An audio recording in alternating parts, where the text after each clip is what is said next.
What is going on, all you Pokemon collecting maniacs out there? This is Ryan, the PikiPikaPapa, and here we are with part 2 of our booster pack first booster box series. We're looking at the Sun and Moon set. We've already done it for the first 6, and this one we're going to go over the back 6. And this has been a really fun exercise, and I think it's been really enlightening. And again, this is just another opportunity for us to build our data warehouse. I will update these booster pack prices every single month. The more data we have, just the more complete view we will have as we go into the future. And again, I did Sun and Moon because this is a more fully baked set. Obviously, it's been out for a long time, and we can start using some of this to look at Sword and Shield now that Sword and Shield is going to eventually be sunset and Scarlet and Violet is going to come out. So this is going to be an incredible tool in our tool belt moving forward. We're always talking about playing chess where everybody else is playing checkers. This is going to help us do that moving forward. So if you didn't watch the first video, finish this one up, go back and watch the first one. We're going to do some conclusions at the end of this, and it'll make more sense if you go back and watch the first one after this as well. Basically, we started off with this hypothesis of mine that booster box are going to hold a premium over booster packs. That just made sense to me. But then I also thought, hey, there's got to be some kind of indicators. When do you buy one or the other, or do you always buy one versus the other? And I started thinking about it, and I have this ratio which I'm using, and that is basically the price of a booster pack versus the price of a booster box. And I'm looking for that to be less than 2.78. And that's because if it's greater than 2.78, then that means that it's actually, the packs are more expensive. If you buy 36 of the packs, it actually costs more than if you buy a sealed booster box, right? Because there's 36 packs within a booster box, so it would be cheaper to buy the booster box and get the 36 packs than trying to buy 36 packs individually. Another thing, the reason I love doing these videos in 2 parts is I learned something from doing the first one, and that I added into this the 2022 overall year-long performance for booster packs and booster boxes. I thought it'd be really cool to see, hey, how did they perform against each other for the totality of 2022? I went back and retroactively did it for the first set in the first video, and now I have done it for the second set as well. And at the very end on the last slide, I'm gonna show you a cool view of it all, and we'll see what we can find. So let's get into it right now. I also wanted to take a second and say I appreciate you all more than you know. This video is directly coming from questions and comments from you all. If you like seeing things this way and you haven't hit that subscribe button yet, I think we're having a ton of fun. We'd love to have you in the community. I would appreciate it. So if you like seeing things this way, hit that subscribe button, drop a comment down below, let me know what you think, or let me know some video ideas, and I'll do my best to get after it. So here's Forbidden Light. So if you remember in the first video, we started off with Cosmic Eclipse, which to me was a screaming buy. I told you guys, I said eBay alerts to look for booster packs, simply because that ratio right there, for Forbidden Light, we see 3.38, but for Cosmic Eclipse, it was all the way down at 1.92, which is the lowest I've seen over all 12 sets. So Forbidden Light to me is a no-go. Now you'll see over the course of 2022, booster boxes fell 3.2% and booster packs fell almost 13%.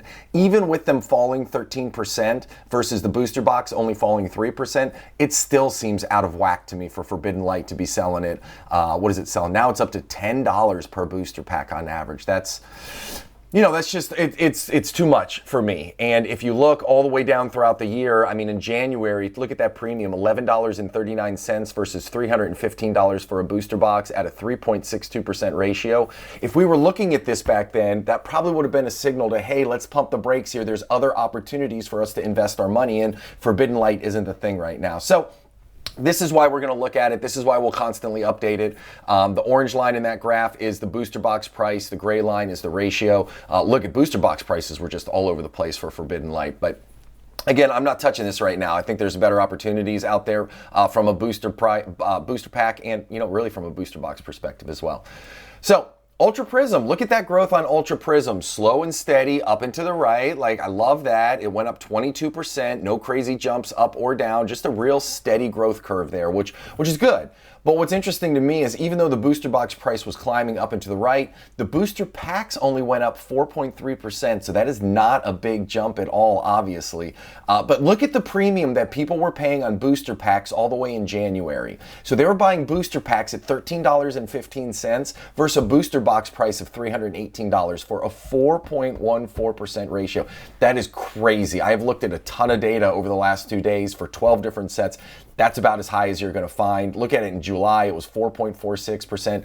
What will happen as we get more data and we look at this more frequently, we will either say, hey, like that's a good stop indicator, or if people are paying that premium on booster packs, what we might see is that means the booster boxes are a buy. Because if people are valuing those booster packs at that much of a premium, then the booster boxes eventually have to catch up. So this is just another way that we can use this data to give us buy and sell or hold signals.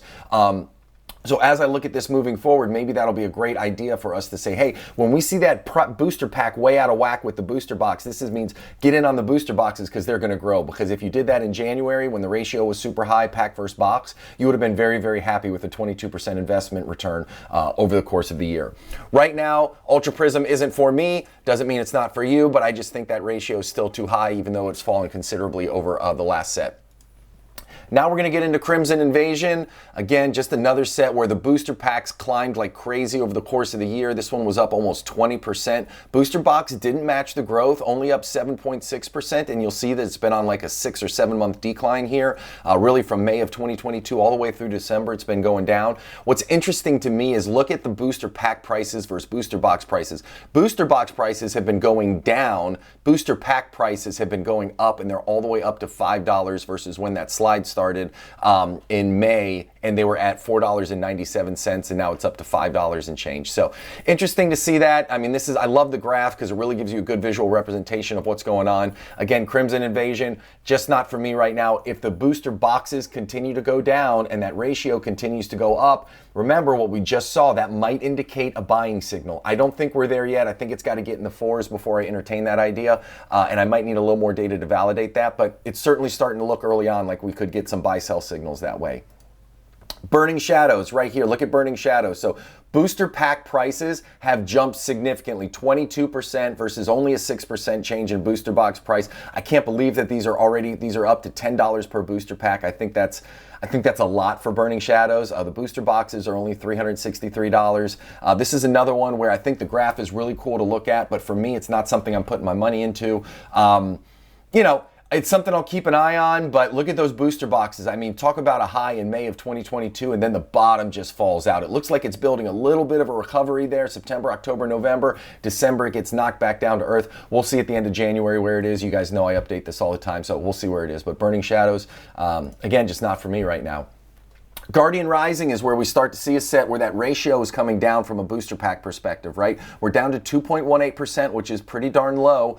Booster packs are down to $6.98, right? Below the $7 high in December of 2022, where it was at $7.18. Now it's down to $6.98. But the ratio has been pretty consistent in there, you know, maybe mid to high 2s. Now we're starting to get down to 2.18. I don't know if that means it's going to turn around, but this Guardian Rising set was pretty much flat for the first half of the year, and then you see it starts to make a little bit of a climb there all the way up into November, and December it starts to drop down a little bit. So we'll have to see what it does in January. This is one of those sets where we'll see if it makes the turn up or if it continues that downward trend by the end of January. But this is something where I'd be looking at some packs maybe. You know, I think $7 a pack for a set that's this old, and I think it's got some room to run on it. We'll have to see, but the data there suggests it could be something worth looking into. I do think that if you watch the first video, there's a couple sets there that are a little bit of a better opportunity. So if you had to pick, you know, I don't know if Guardian Rising would be it, but do your own research and see where you end up. Sun and Moon, here's the final one, the very first one from the Sun and Moon series. So the booster box, you know, it gained 25% over the course of the year. You're not going to get much better than that, right? Booster packs, this is the first time we saw them almost move in lockstep. Like, I know a 10% is a big difference, you know, 12% versus 25%, but it was still nice to see both the booster box and the booster pack continue to climb up and to the right at a very good clip for the course of the year. So these booster boxes are super affordable still. I mean, it's up to $227. It started off January at $185. Booster packs are at $516. You know, that ratio is at 2.27. I'm not a huge believer in the first sets of a series, Sun and Moon, Sword and Shield, so I don't know if this is where I'd be putting any of my money right now. Doesn't mean if these indicators don't give me a strong buy in the future that I wouldn't look at it. But for right now, it's not for me. I think this might be a set where it was priced so low for such an old set in the beginning of the year that people kind of jumped into it. There's this mentality out there in the Pokemon space that older is better. But I've heard a lot of other people talk about this too, and it's not just the age, it's the content of the set. So I've heard a bunch of people talk about it. So it makes me feel good knowing I'm not a voice of one. And then what I promise you guys is kind of a conclusion here at the end. So if you look at the bottom, these are booster packs and booster boxes, and this is their growth over the course of the year. Okay, so this is what I promised, and this is Cosmic Eclipse. So Cosmic Eclipse booster packs were down 4% over the year, and booster boxes were up 9%. That's just how you read this right here. So some interesting takeaways. Those final 6 had a 2.74 booster pack to booster box ratio. So the older sets, are priced at a little more of a premium. It's right there where the booster packs and booster boxes are pretty close to being aligned on average. And we saw more of an opportunity from a booster pack perspective in the 6 newest sets, right? That ratio comes down to 2.5, which I thought was really cool. I shared this with you a lot during the video. There weren't a lot of sets or packs, at least, that excited me for this back 6. I think there's much better opportunity in 2 of those, the first 6 that we looked at. So, everything comes with an opportunity cost. You only have X amount of dollars and you have to choose where to invest it. And anytime you choose to invest in A, that means you could have invested in B, and that's what's called an opportunity cost, because you lost the opportunity to invest in B because you invested in A. So you have to be really smart with when you're going to make investments or collecting choices. Booster box do hold a slight premium. And look, booster boxes were up 15% in 2022. Booster packs only grew 5% in 2022. That's on average across all of Sun and Moon. So it looks early on that booster boxes, from a growth perspective, might be your best bet. As we continue to build this data out, we're just going to get smarter and smarter when it comes to that. 3 booster packs were negative on the year, only 1 booster box. So again, when you talk about safety, when you talk about limiting your downside risk, when I see that, it definitely makes me feel like booster boxes might be a little bit of a better investment from a safety perspective. And then 3 of the 4 biggest booster box gainers came from the older group, which was really interesting to me because I just got done talking about how none of those booster packs excite me. But look at the growth in the older sets and the booster box perspective. Sun and Moon up 25%, Guardians up 22%. And then you have Ultra Prism up 22% as well. Those are, what is that? 1, 2, 3 of the back 5 over 22% in growth. That's, there's something there. So we're going to keep an eye on that. That might tell you something when some of these older Sword and Shield sets are a little more affordable. I know that there's not a lot of bang in them, not a lot of shiny, not a lot of pulls in them. But if they follow the same trend in Sun and Moon, it might be something worth interesting in. There's nothing wrong with taking a flyer for 150, 180 bucks if you can get a 25% gain. Sometimes it's risk versus reward. And then the 2 biggest booster pack gainers came from this group as well. So Crimson Invasion and Burning Shadows, those are the 2 biggest booster pack gainers. Even with those 2 being the big gainers, I still think, remember I've said this before, I look for opportunity. I look for places where the market hasn't realized the upside potential yet. I still think that's in the first half of Sun and Moon from a booster pack perspective. So that's where I'm going to be putting my money. That's where I'm going to be putting my interest. I'm not even sure if I'm going to be buying anything, but I'll certainly keep an eye on it and look for some places to maybe spend some cash. But anyways, I really hope you guys enjoyed this. This has been such a fun exercise. Again, this is just another thing where we're going to build out this data warehouse. We're going to get smarter. We're going to start to notice patterns. Once we get 6 more months, 12 more months worth of data, it's just going to be lights out, everybody, especially with Scarlet and Violet about to drop and Sword and Shield starting to sunset. I'm just so excited. This is going to be a blast. All right, everybody, I hope you have an epic day today. I always appreciate spending time with you. If you have questions or comments or thoughts, drop them down below. If you haven't hit that subscribe button, do it. Give me a thumbs up, and I hope everybody has an awesome one. Appreciate you.